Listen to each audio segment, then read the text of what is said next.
సుగాలి ప్రీతి 14 ఏళ్ల బిడ్డని స్కూల్కి వెళ్తే 10 మందిని నాశనం చేస్తే దాన్ని పట్టించుకోడు ఎవడు. జగన్మోహన్ కి బొక్క పడితే చిన్న గులకరాయి పడితే రాష్ట్రం అంతా ఊగిపోతాయి. సగటు మనిషి బాధ మనకి తెలియదు. ఎస్సీ యాక్ట్ కింద తీసుకుని పరిగణించి మీరు వాళ్ళకి గవర్నమెంట్ ఇచ్చేటువంటి ఫెసిలిటీస్ కల్పించారు. ఎస్, సంతోషం మాకు కూడా. ఫలితాలన్నీ కూడా తీసుకున్నటువంటి ఈ మహాతల్లి ఇవాళ వచ్చి మళ్ళా పవన్ కళ్యాణ్ గారి గురించి మాట్లాడుతుందా? ఏమ్మా పార్వతి గారు, అసలు నువ్వు ఎస్టీనే కాదట, నువ్వు ఉద్యోగం కూడా చేస్తున్నావంట కోట కింద, వికలాంగుల కోట కింద. మీ మొగుడికి ఉద్యోగం వచ్చినప్పుడు మరి అనపోయా? నువ్వు 5 ఎకరాలు ఇచ్చినప్పుడు అనపోయావా?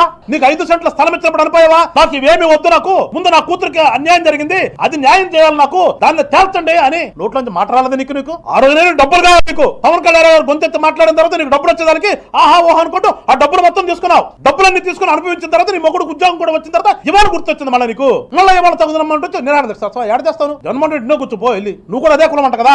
నువ్వు ఓటేసిందేమో నీ కులంకి సంబంధించినటువంటి వైఎస్ఆర్ పార్టీకి. నువ్వు అడ్డు పెట్టుకునేదేమో నీ మొగుడు కులాన్ని అడ్డు పెట్టుకుంటావు. నువ్వేదో పెద్ద సత్యసంద్రాల్లాగా వచ్చి మన జనసేన పార్టీ గురించి, జనసేన పార్టీ నాయకుడి గురించి మాట్లాడతాను. డబ్బులు మూటల కోసం రోడ్డు మీదకి వచ్చే నువ్వు జనసేన పార్టీ గురించి మాట్లాడేటటువంటి సాహసం చేయొద్దు. చేస్తున్నావు, గుర్తుపెట్టుకో చెప్తున్నాం.